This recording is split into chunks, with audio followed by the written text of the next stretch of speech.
Hello students and audience, you are all welcome to my channel CR Talks. I welcome you to watch my video.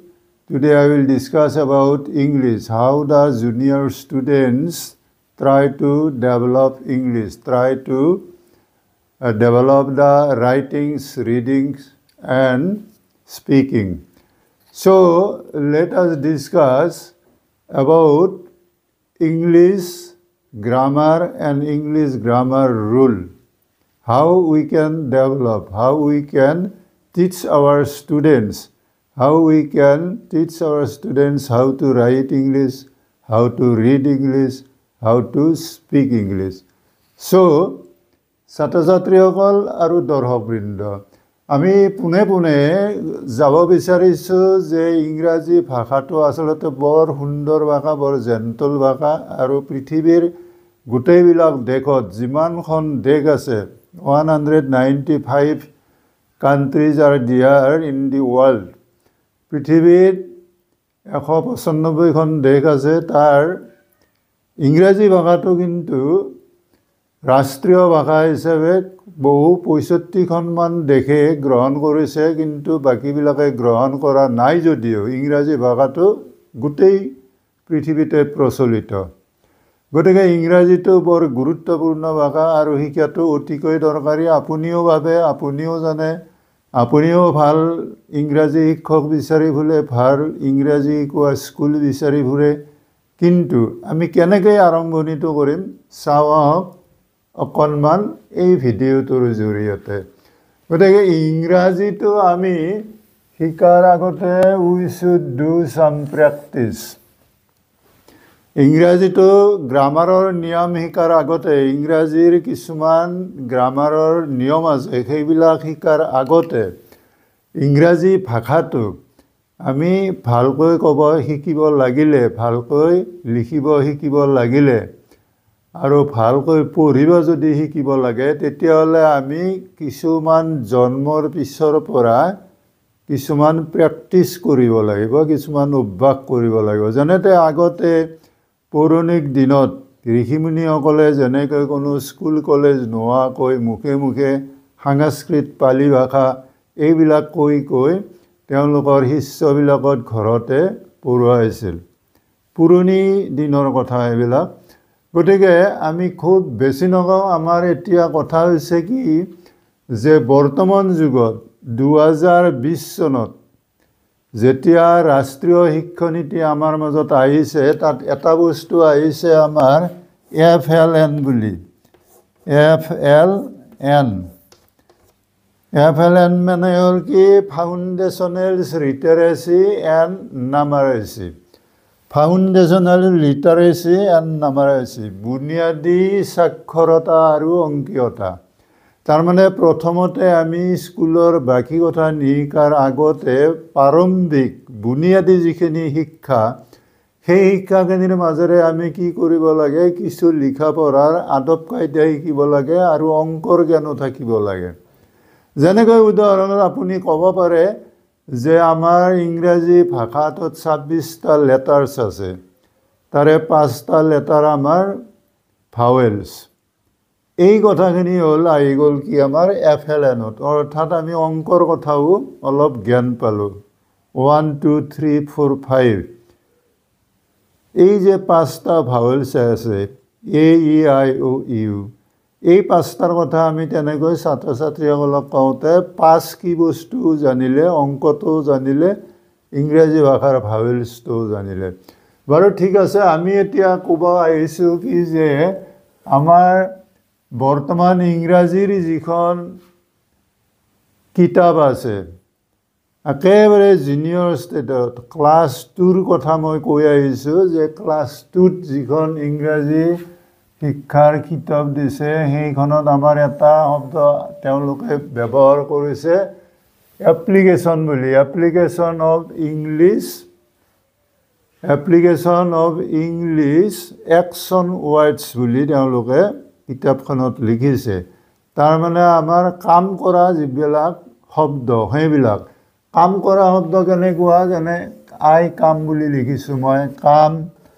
Go read plays reeds rights তাৰপিছত আছে seat sings dance give এইবিলাক হ'ল action words অৰ্থাৎ কাম কৰা শব্দ বুলি ক'লে কি হ'ব যে আমাৰ কাম কৰে কি কাম কৰে বহা কাম কৰিছে কাম অহা কাম কৰিছে সিট বহা কাম কৰিছে গ'জ যোৱা কাম কৰিছে ৰানছ দৌৰা কাম কৰিছে খেলা কাম কৰিছে ৰিডছ পঢ়া কাম কৰিছে ৰাইটছ লিখা কাম কৰিছে সিট বহা কাম কৰিছে সিংছ গীত গোৱা কাম কৰিছে ডেন্স নাচা কাম কৰিছে গিভ দিয়া কাম কৰিছে এই যিবিলাক একশ্যন ৱৰ্ড আমি দিছোঁ এইবিলাক হ'ল আচলতে গ্ৰামাৰৰ ভাষামতে ভাৰ্ব আমি পিছত যেতিয়া ছাত্ৰ ছাত্ৰীসকল ডাঙৰ হ'ব এইকেইটা শব্দকে আমি পিছত ভাৰ্ব ৰূপে চিনিব লাগিব তেতিয়া গ্ৰামাৰৰ নিয়ম শিকিব লাগিব এতিয়া কথা হৈছে কি যে আমি প্ৰথমতে লিষ্টেনিং মানে হ'ল শুনি শুনি শিকা লিষ্টেনিং শ্ৰৱণ অৰ্থাৎ আমাক কোনো গ্ৰামাৰ নালাগে কোনো কিতাপ নালাগে আমি এনেকৈ ল'ৰা ছোৱালীবিলাক স্কুলত হওক ঘৰত হওক প্ৰাৰম্ভিক যিটো ক্ষেত্ৰ য'তে আমি লগ পাওঁ আমি এনেকৈ তেওঁলোকৰ লগত খেলা ধূলাৰ মাজেৰে কোৱাৰ মাজেৰে আমি শিকাব পাৰোঁ যেনে I come I it I play I right I draw A picture draw আঁকা এনেকুৱা ধৰণৰ সৰু সৰু বাক্যবোৰ কওঁতে আমাৰ কি হয় একশ্যন ৱৰ্ডবিলাকৰ কামত আহি যায়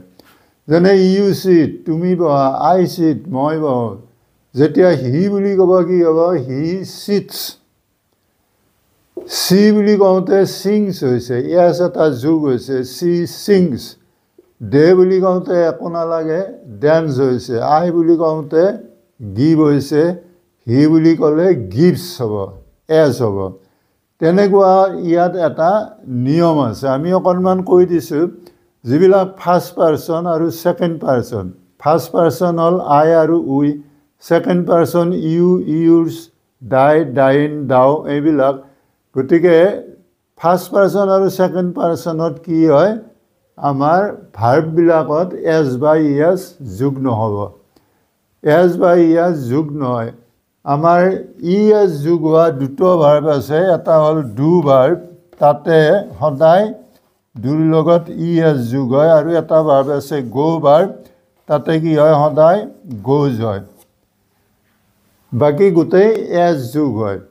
গতিকে থাৰ্ড পাৰ্চন যদি হয় আমি দুটা পালোঁ পাৰ্চন ফাৰ্ষ্ট পাৰ্চনৰ কথা ক'লোঁ ছেকেণ্ড পাৰ্চন ক'লোঁ ফাৰ্ষ্ট পাৰ্চন আই আৰু উই ছেকেণ্ড পাৰ্চন ইউ ইউৰ্ছ ডাও ডাউৰ্ছ ইউৰ্ছ এইবিলাক বাকী যিমানবিলাক মানুহৰ নাম বস্তুৰ নাম পৃথিৱীত গোটেইবিলাক যিমান অবজেক্ট আছে গোটেই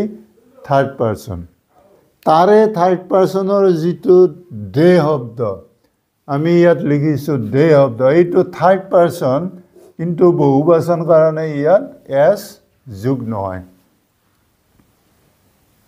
বহুবচন কাৰণে যোগ নহয় গতিকে এনেকুৱাকৈ আমি কি কৰিব পাৰোঁ চিং ভাৰ্বটোৰ কথা ক'ব পাৰোঁ আই চিং চি চিংছ আই চিং ইউ চিং ৰাজু চিংছ ৰাজু বুলি ক'লে থাৰ্ড পাৰ্চন এছ যোগ হ'ব আই চিং এছ যোগ নহয় ৰাজু চিংছ এছ যোগ হ'ব আই ৰাইট মই লিখোঁ উই ৰাইট ইউ ৰাইট এইবিলাকত এছ যোগ নহয় কিন্তু she writes Sabita writes S যোগ হ'ব যেনেকৈ আই গ' মই যাওঁ কিন্তু যেতিয়া চি গ' বুলি ক'ম তেতিয়া কি হ'ব গ'জ হ'ব C goes Raju goes Hari goes এনেকুৱা হ'ব ডুটোত তেনেকুৱা হ'ব ডু ভাৰ্ব আমি যেতিয়া ক'ম যেনে আই ডু মই কৰোঁ উই ডু ইউ ডু এনেকুৱা হ'ব কিন্তু যেতিয়া আমি থাৰ্ড পাৰ্চনৰ এটা ক্ৰিয়াপদ বহুৱাই ক'ম যেনে Haren does she does Sabita does Shila does এনেকুৱা গতিকে